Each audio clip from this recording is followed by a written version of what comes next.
आपण या व्हिडिओमध्ये क्लास 6 सप्तरंगमधील 11 नंबरची जी पोयम आहे जिचं नाव आहे सहज खून ती करणार आहोत। पाठ परिचय म्हणजेच काय तर लेखिकेला तुम्हाला ह्या कवितेमध्ये काय सांगायचं आहे ते लिहिलेलं आहे। जीवनात वाट्यास येणाऱ्या सर्व गोष्टी गोड मानून स्वीकाराव्या आणि आनंदी व समाधानी राहावे। म्हणजे आपल्या आयुष्यात ज्या काही गोष्टी घडत आहेत त्या आपल्या चांगल्यासाठीच होत आहेत असं मानून आपण नेहमी आनंदी राहिलं पाहिजे। अवास्तव मागण्या करून आपले आयुष्य दुःखी करून घेऊ नये। म्हणजे कधी कधी काही गोष्टी हे आपल्या हातामध्ये किंवा आपल्या नशिबात नसतात पण त्या मला हव्या आहेत असं म्हणजे अवास्तव म्हणजेच काय तर त्या मागण्या कधीही पूर्ण होऊ शकत नाहीत। अशा प्रकारच्या मागण्या करून आपण आपलं आयुष्य दुःखी करून घ्यायचं नसतं। सहज फुलू द्यावे फूल सहज दरवळावा वास। म्हणजेच काय फुलाला त्याच्या सहज म्हणजे कधी कधी आपण कळ्या तोडून आणतो मग त्याला जबरदस्ती त्याला फुलवण्याचा प्रयत्न करतो, पाण्यात ठेवले जातात पण तेव्हा काय होतं तर त्याचा तो सुहास येत नाही। म्हणजेच काय तर त्याचा स्मेल येत नाही। अधिक काही मिळवण्याचा करू नये अट्टहास। अट्टहास म्हणजे काय हट्ट न करणं। म्हणजेच काय जास्त काहीतरी पाहिजे म्हणून आपण उगाचच आग्रह धरणे हट्ट करणं हे चुकीचं आहे। तसंच आपण सुद्धा आपलं आयुष्य सहज पद्धतीने जगलं पाहिजे, जास्त कशाची अपेक्षा न करता। सुवास पाकळ्या पराग देठ फूल इतकीच देते ग्वाही अलग अलग करू जाता काहीच उरत नाही। सुवास म्हणजे स्मेल, पाकळ्या म्हणजे ह्या फुलांच्या ज्या पाकळ्या असतात, पराग म्हणजेच हे जे त्याच्यामध्ये आहेत बॉल्स सारखे जे आहेत त्याला पराग म्हणतात। देठ म्हणजे हा फुलांचा जो देठ आहे तो, आणि हे फूल त्याला जर आपण वेगळं वेगळं केलं तोडून तर त्याच्याजवळ काहीच उरत नाही। म्हणजेच काय तर ते फूल पूर्णपणे नष्ट होऊन जातं। आणि त्याच प्रकारे आपलं आयुष्यसुद्धा असंच असतं। जर आपण जास्तीची अपेक्षा करत राहिलो तर आपल्या हातात जे आनंदाचे जे चांगले क्षण आहेत ते सुद्धा निघून जाणार आहेत। दोन पावलांपुरते जग तेच अखेर असते खरे। म्हणजे दोन पावलांचं जे जग आहे म्हणजेच काय जे आपण 2 पावलं चालू शकणार आहोत तेच जग आपलं खरं असतं। हिरवीगार हिरवळ तीच त्याच्या पुढे काय उरे। आणि तेच हिरवीगार हिरवळ म्हणजेच काय तर तेच एक चांगले दिवस असणार आहे जे आपण डोळ्याने बघू शकतो आहे, जे चांगले दिवस आपण जगू शकतो तेच खरे आपल्यासोबत येणार आहेत। पुढे असते वाळवंट फक्त करडे रेताड आणि भयान। आणि त्याच्यानंतर जे असतं तर ते काय असतं फक्त एक वाळवंट असतं।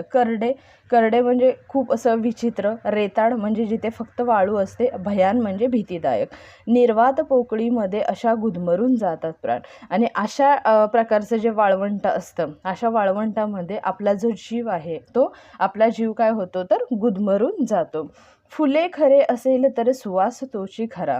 जर फूलच खरं असेल तरच त्याच्यातून येणारा जो स्मेल आहे तो खरा असणार आहे। वाळू इतका खरा आहे वाळूमधला खोल झरा। आणि वाळू जशी महत्त्वाची असते किंवा खरी असते त्याच प्रकारे वाळूमध्ये एक पाण्याचा झरा असतो आणि त्याच्यामधलं पाणी पिण्यायोग्य असतं। सो तो झरासुद्धा काय असतो वाळू इतकाच खरा असतो। थेंबामध्ये समुद्राची जर पटते सहज खून। म्हणजे समुद्राचं पाणी आपण कसं ओळखू शकतो, जर एखादा जरी थेंब आपल्याला खारट लागला म्हणजेच काय तर एका डॉटवरून म्हणजे पाण्याचा जो एखादा एक डॉट असतो त्याच्यावरून आपण ओळखू शकतो की हे पाणी कुठलं आहे। जर समुद्राचं पाणी असेल तर ते खारट असणार आहे, नदीचं पाणी असणार आहे तर ते पिण्यायोग्य गोड असणार आहे। सो थेंबामध्ये समुद्राची म्हणजे समुद्राची सहज खून म्हणजे हे पाणी समुद्राचं आहे हे आपल्याला कळणार आहे। सुंदराचा धागा धागा कशासाठी घ्यावा उकलून। आणि सौंदर्याची जी आपण अपेक्षा करत राहतो किंवा अजून हवं आहे अजून हवं आहे, हे जे धागा म्हणजेच काय तर हे आपण कशाला शोधत राहायचं आहे। जसं आयुष्य आपण जगत आहोत त्याच पद्धतीने आपण आयुष्य जगत गेलं पाहिजे। त्याच्यामध्ये खोलपर्यंत कुठल्याही गोष्टीचा खोलपर्यंत विचार नाही केला पाहिजे। मुखवटाही असेल, जर आपण सौंदर्याचा विचार करत गेलो किंवा एखादी गोष्ट समोर बघताना ती खूप अशी छान दिसते पण ती खरंच सुंदर असेलच असं नाही, तो एक मुखवटा सुद्धा असू शकतो। असो मागले काहीच नसे दिसू। आणि जर त्याने चेहऱ्यावर मुखवटा घातला असेल तर त्याला मागचं काहीच दिसणार नाही। साधे शब्द पुरते तेच एक साधे सोपे हसू। आणि फक्त काय खरं असतं तर एक साधे शब्द असतात आणि एक सोपं हसू असतं। हेच काय असतं माणसाचं खरं आयुष्य। अशा प्रकारे माणसाने कशा पद्धतीने जगावं हे लेखिकेने सांगितलेलं आहे आणि ही कविता लिहिलेली आहे शांता शेळके यांनी. तर आपण याचे शब्दार्थ बघूया. फूलचा अर्थ येणार आहे म्हणजेच काय मीनिंग्स म्हणजे त्याचे समानार्थी दुसरा शब्द काय आहे तर फूलला आहे सुमन आणि इंग्लिशमध्ये त्याला फ्लॉवर म्हणतात. सुवास म्हणजे काय तर सुगंध, अरोमा किंवा स्मेल.